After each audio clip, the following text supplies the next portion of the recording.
Bonjour Ingrid. Ingrid, est-ce que tu baises? Oh là! Hello YouTube, c'est Inkedlo. Aujourd'hui très heureuse de vous retrouver pour ma première vidéo tatouage.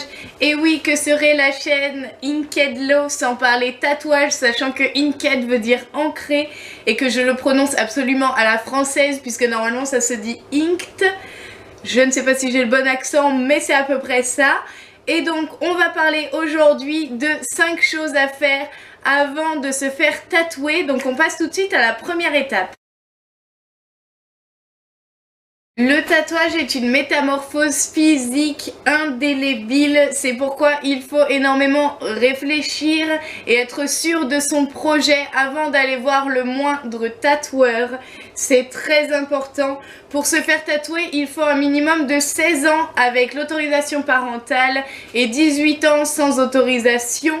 Mais sachez qu'il y a des tatoueurs qui ne prennent pas les mineurs même avec l'autorisation parentale, et je suis complètement d'accord avec eux parce que pour moi à 16 ans on a plus envie de se faire un tatouage parce que c'est stylé pour suivre une mode, et du coup c'est des tatouages qu'on va plus facilement regretter plus tard, et regretter ça coûte cher, sauf si vous décidez de vivre avec ce tatouage que vous regrettez.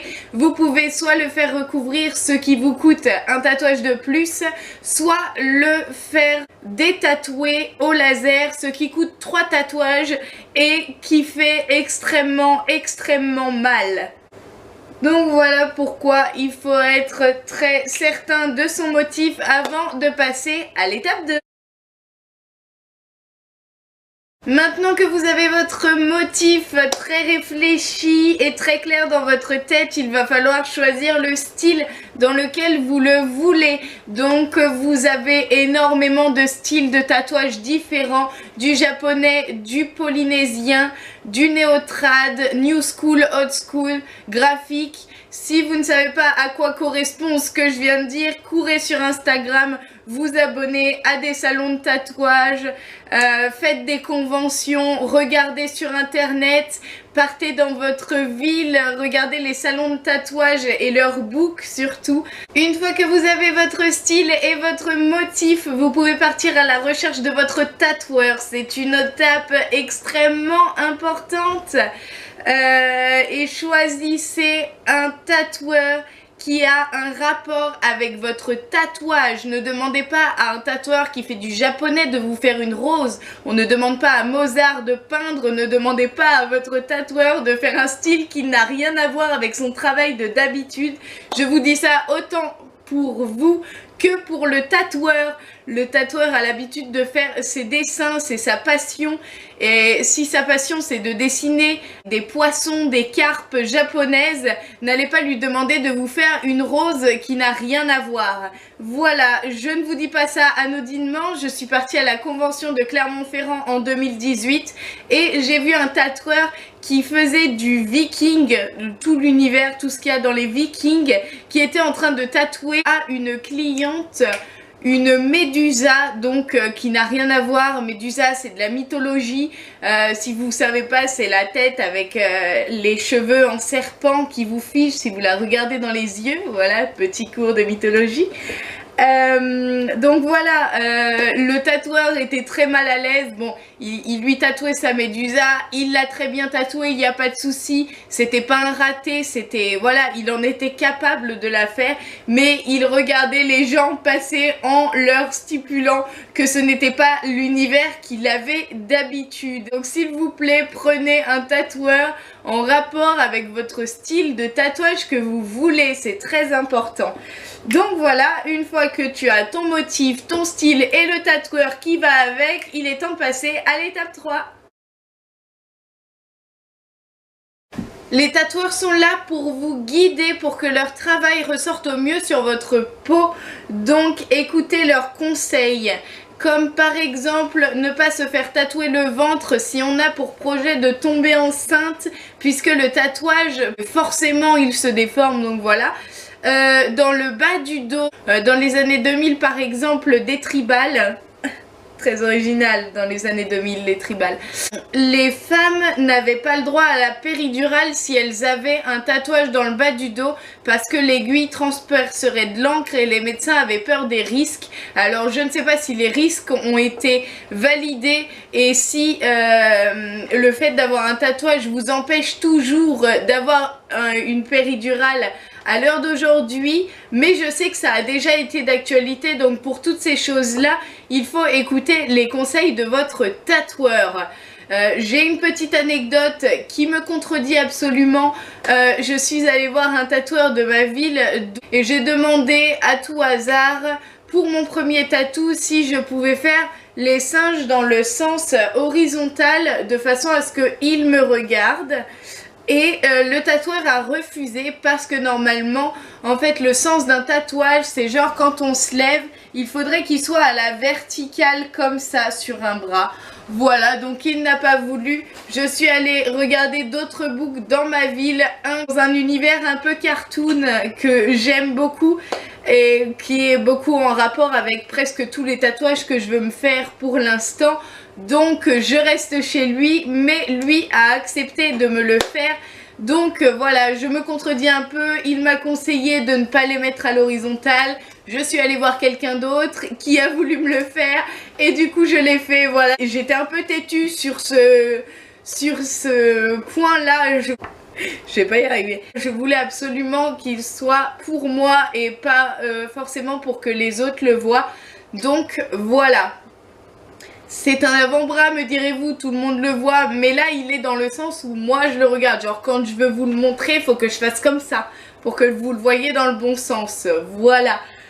Donc voilà, c'est tout pour le troisième point, donc on passe au quatrième.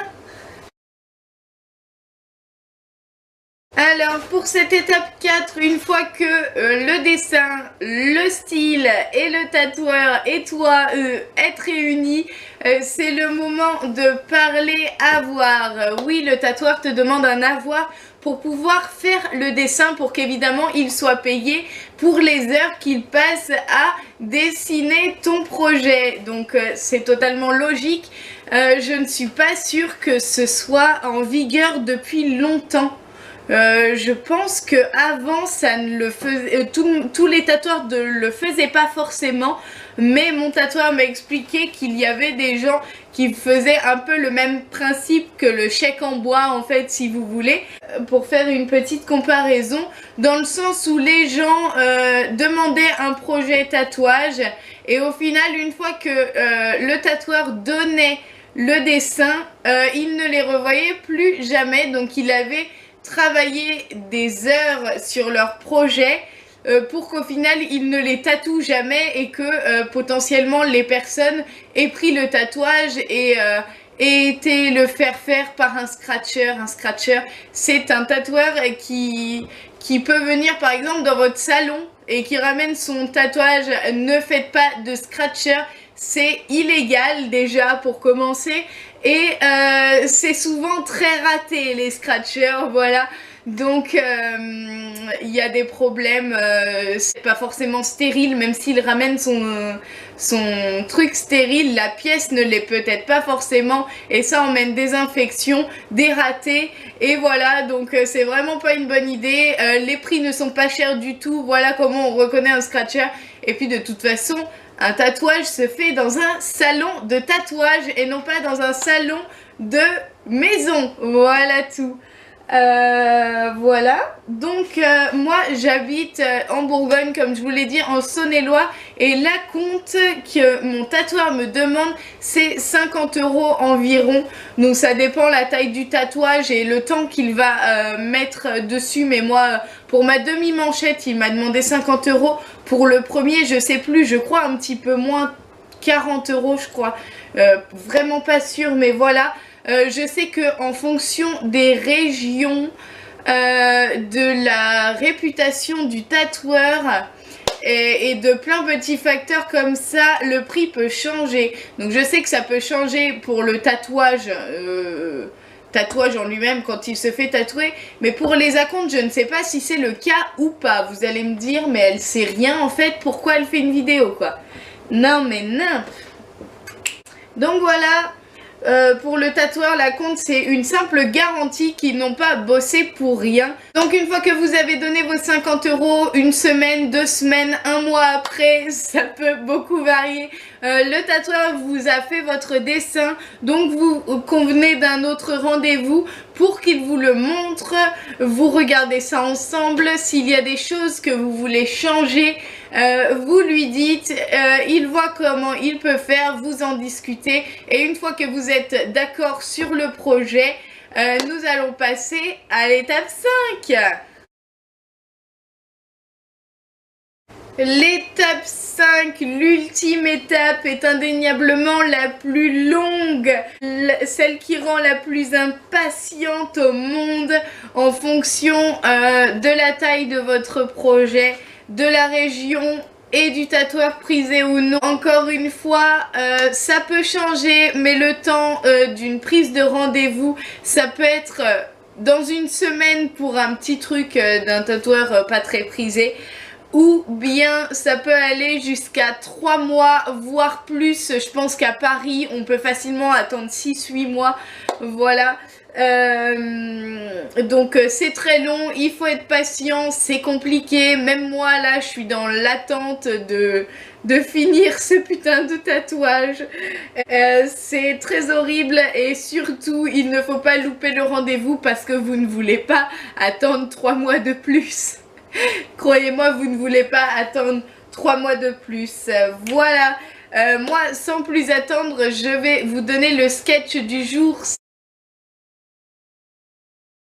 C'est Marina Rollman qui a fait son sketch pour le Jamel Comedy Club de la saison 8. Je vous mets le lien dans la barre d'infos comme d'habitude.